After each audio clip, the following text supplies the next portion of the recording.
Hi, good afternoon. As we were just walking up, I was just looking at Saurabh and seeing if he's wearing any gold. But he told me nothing as such that is really visible. Okay. So, Saurabh, talking about gold. Gold in the country is an emotion. Forget about the fact that people think about gold as an investment, but for us it's about jitna sona utna aur acha. So it's that kind of a feel, that kind of an emotion here in the country. At a point where you're looking at, economies perhaps worried about a lot of other things, one thing that does not disappoint anyone is gold. So what is it about this yellow metal? What is it about gold that has, created this gold rush of a sorts? Good afternoon, everybody. See, like you said, gold, the color yellow, signifies the power of sun. I think gold is eternal, and we have seen from thousands of years that gold has been used in human emotions, in human transactions, in different in commerce, and it continues even today. Gold has changed forms. Gold used to be a currency. Then gold became backed by currency.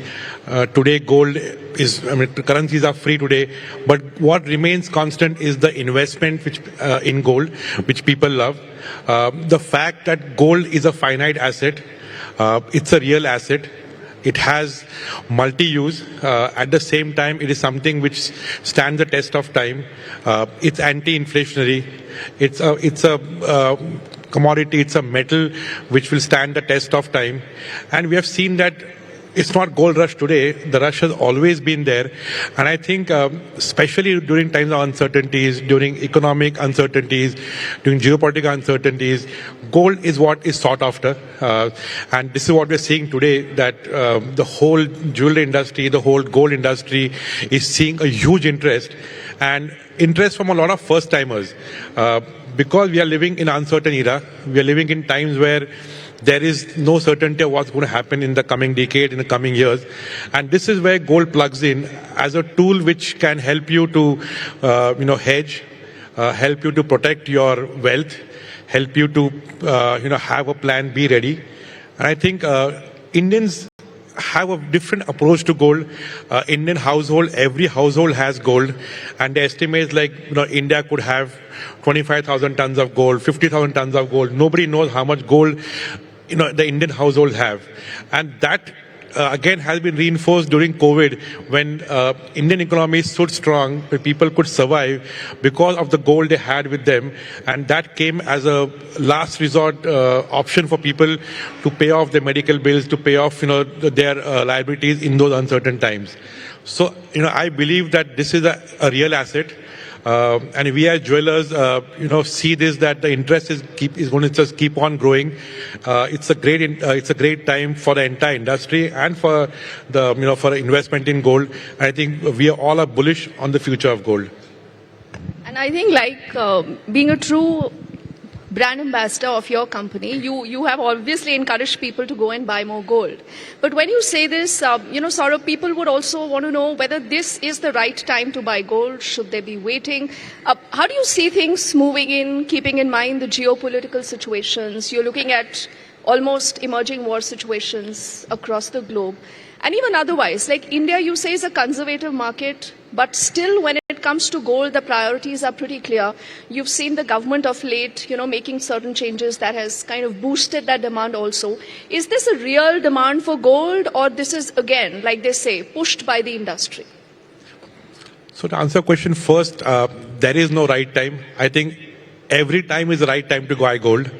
Like we have looked at, mutual funds, what people spoke right now, that you have to keep on looking at the power of compounding and keep on staying invested.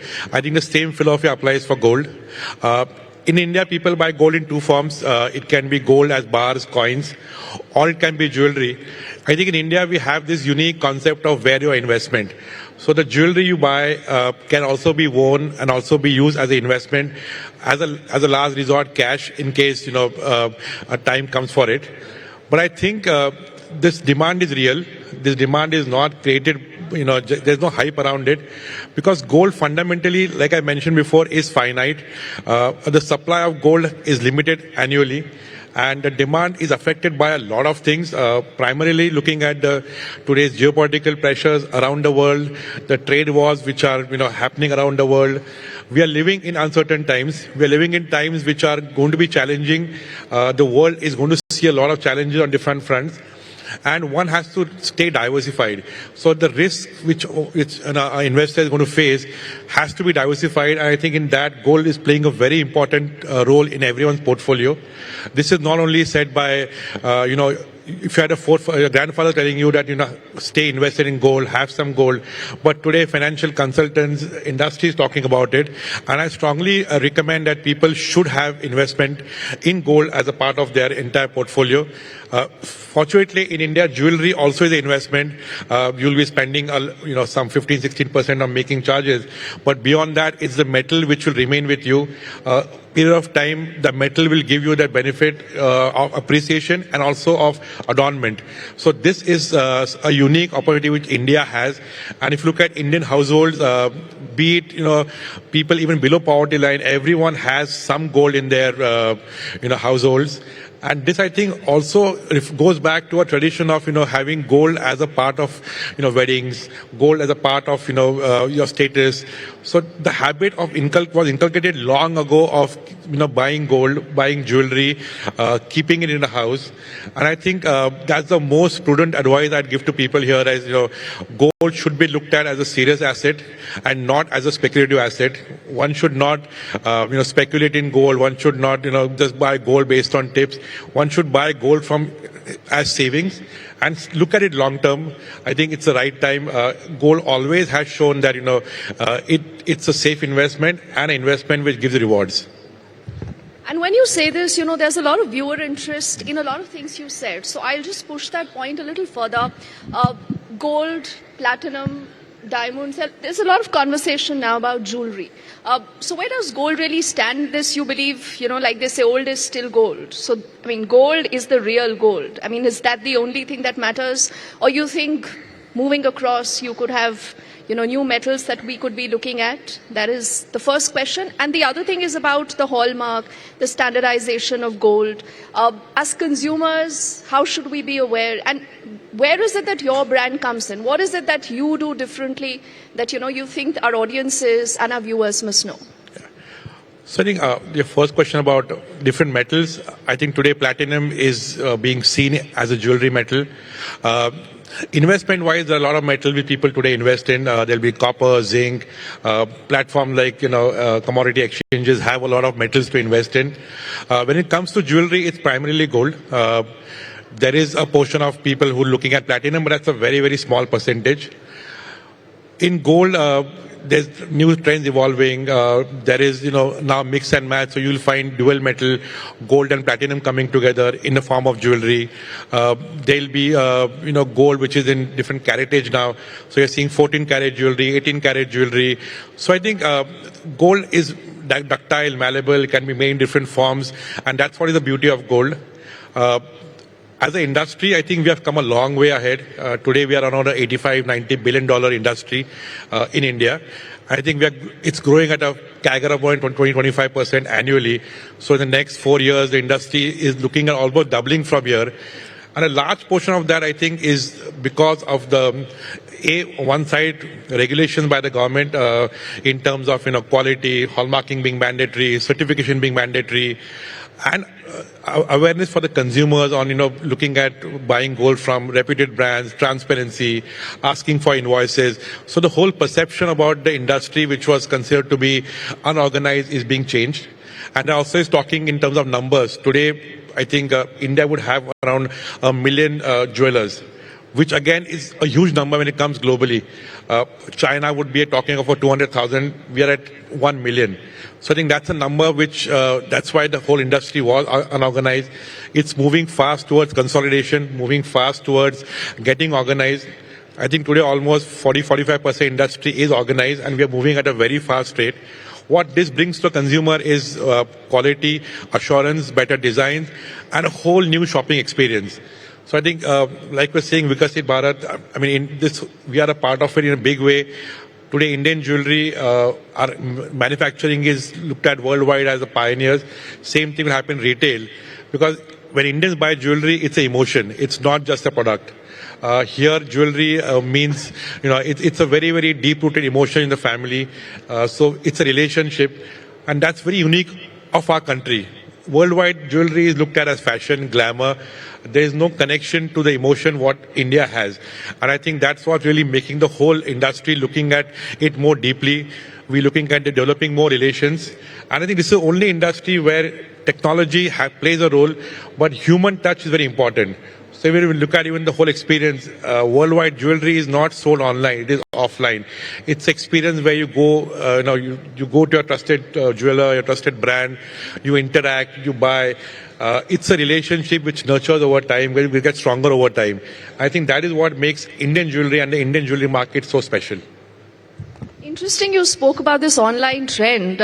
You believe that there could be a time when people sitting at the comforts of their home will order gold jewelry just like that? Or you believe that it's still about that trust, going to your jeweler, looking at the product, feeling this? What is the future looking like? See, trust is no longer a phenomenon because jewelry is certified, is hallmark, so trust will be there when you're buying from trusted brands. Like, for example, at PNG, we ensure that trust is at the core of our entire business. So quality control, transparency, is all there. Online and offline, the main difference in jewelry is that jewelry, I think, will converge to a model which is a hybrid. So you browse online but shop offline. A kind of omni-commerce where things come together and people will still make a decision online, but make the entire transaction offline. And I think the other thing which you're going to see here in the jewelry industry is that jewelry which is more commoditized, jewelry more gifting oriented will be seen to be bought online. But jewelry which is relationship, weddings, especially, will see a lot of traction still happening physically. And that's what even worldwide we have seen that jeweler today, even Amazon, when it talks about it, it's not a big portfolio for Amazon when it looks at jewelry as apparels and electronics would be. So I think jewelry will remain more, grounded, brick and mortar, emotion-based, relationship-based. And when you say this, there is always that question that he wants more gold or she wants more gold. This is a debate I think a lot of us have discussed, spoken about. Is it men who, in their hearts always want more gold, or is it just women, as women are actually expected to? How do you see this? I mean, in your sales number, otherwise, in your experience and everything else? See, for any jeweler, wedding shopping is the biggest shopping, and in wedding shopping, the female really overrules the entire shopping thing. So her share is the maximum. So yeah, jewelry is, if you look at jewelry per se, it's a woman-dominated, buying, where volume comes from, women, because they can wear a lot of jewelry. Men would look at jewelry more from the investment perspective, or office wear, corporate wear jewelry. So if the whole jewelry focus is on getting the family to visit the store, on getting the husband and wife coming together to make the purchase, getting a fiancé to buy a ring for her partner. So I think that whole relationship is what I'm talking about. And when we look at jewelry, we look at it as a family treasure. We look at it as a heirloom to be passed on. So it's not just his or her jewelry, it's the family jewelry is what it's really in the Indian context. And that is what we believe in, and that is what we really work with ourselves. And I think for us, we are like custodians. We have to ensure that we stand with them during their difficult times. If somebody has to sell gold, we have to be there with them, give them advice, be able to advise them on the right designs to buy. So, and that is how we look at ourselves, like we are advisors to them. At the same time, as a jewelry brand, we have to be able to cater to their demands, their needs, and be able to understand coming trends, upcoming fashions, and be relevant there. Because for us, this whole family experience is what really makes us stand apart. And I believe that what we are at PNG is, we say we are the organized family jeweler of the country. So because we enjoy a legacy of almost 200 years. So this is Parivarvad. Parivarvad in the gold sector. That's right. Jokes apart, considering that this is a huge market, and you yourself have, touched upon the numbers, every nook and corner you will have, one of that, your trusted jeweler that your family has been going to for decades, for years together. So What is the challenge for you as a brand today? What is the challenge that you look at? How do you deliver on those challenges? And what is it that sets you apart from a lot of other players in the market? So I think the real challenge today is to be able to create the whole shopping experience which is favorable for a consumer. I think today a consumer is not just looking at price. 10 years ago, you would see only price as the decision making to buy jewelry. Today, it's the whole package. It's about price, it's about designs, it's about the brand, it's about after sales, and it's about the whole reputation who are buying from. So I think this whole experience is what I think makes PNG unique. Like I mentioned before, we are a family jeweler, but who's corporatized, who are listed. So we say that, we are organized, but we have still the human touch of a family jeweler. So when you go to a family jeweler, he's going to be able to give you, repairing services, polishing services, made to order, at the same time advise you. And we believe this is what we do at PNG. We treat our customers as, our family. We would have more than 35-40 lakh customers, but we know each one of them individually. We cater to them, we talk to them, understand what they want. And human side, I think, is very important in our whole jewelry business, because it is not a transaction. It's an exchange of emotions, it's relationships. I think that is what is going to be the main challenge for anybody going ahead, to establish a connect with the consumer and to make the bond stronger and stronger, and be with him during good and bad times. So like we say, it's not just, people don't buy jewelry only in good times. People also will sell jewelry in bad times to, tide over that particular crisis. As a jeweler, we also have to be with them during that point of time. And I think that is what really makes us unique in the market. And again, the whole legacy of 20 decades is what makes us understand designs, understand psyche, relationships with families. And this is what today Indian jewelry market is. Designs here are going to be, everywhere available. There's nothing which will really, make you have a trademark on a particular design. But what you can trademark is your service. What you can trademark is your entire process. And I think blending new age technology with the old way of retailing is the success for a successful jewelry brand. Okay, nice that you say that, Saurabh. Going ahead, what is your wish list, perhaps, from the government? Are you looking at a little bit of more hand-holding? Are you looking at more tinkering with, the structures, the import, and a lot of other things?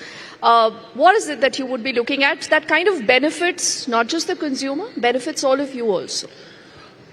I think government is really looking at the industry very positively, because we have, as an industry, we're getting more organized. We are a large exporter for the country. Import duty, which was really high on the gold, has come down and been rationalized. So I think good steps have been taken. As an industry, we were discussing whether we can have one India, one rate. That's something which... one India, one rate. Is that possible? Is that possible? As an industry, is that being discussed? It's been discussed. It's challenging.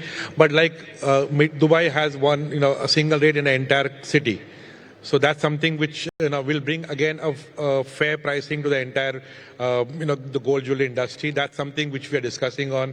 I think another thing could be looking at, India is still not a price maker in gold. We are more of a price taker.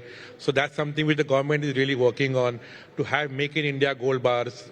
The Indian exchange will start, being able to command a position where we can start making prices. The exchange here in Gift City can be able to, have buyers and sellers and be an active price maker. So I think a lot of steps have been taken. Jewelry on EMI, can that be a reality? So I think the whole focus by the government is to look at the industry in a positive way.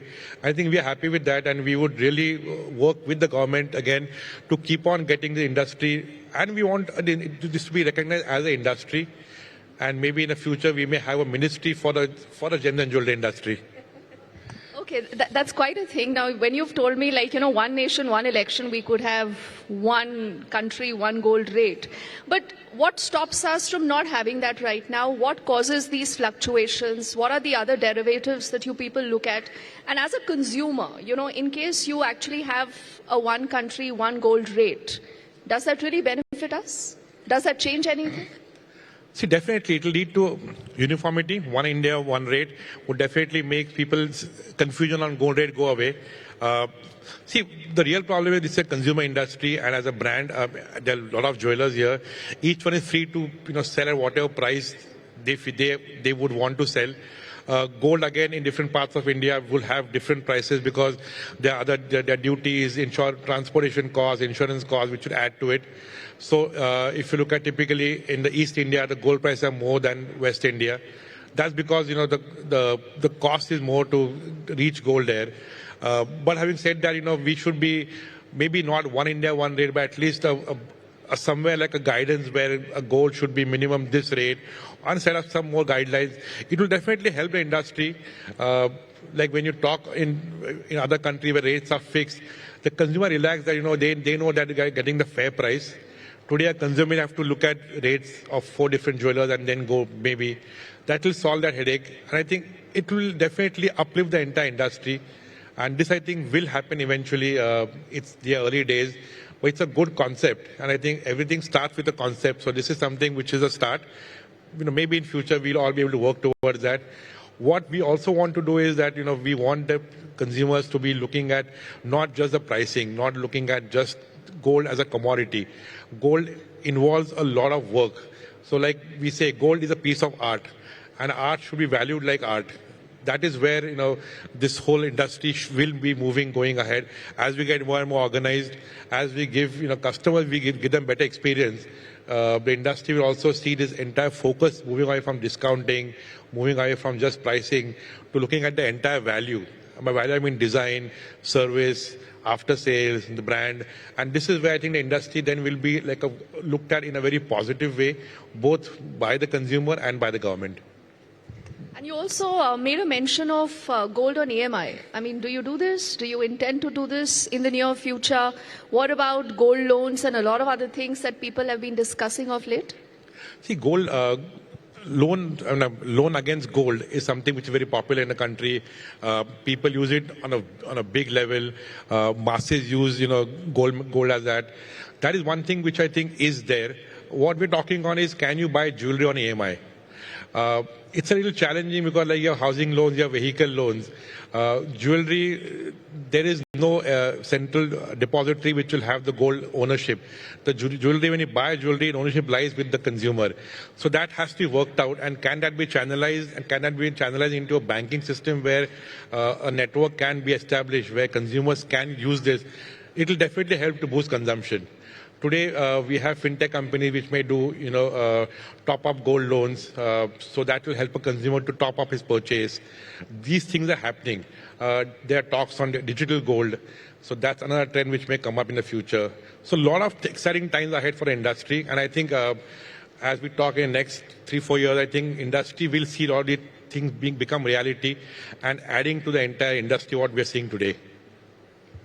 All right. I think this has been a fascinating and an enlightening conversation, much like the metal that continues to shine. Saurabh, thank you so much for your time. Thank you to all the audiences also for patiently listening. Thank you. Thank you.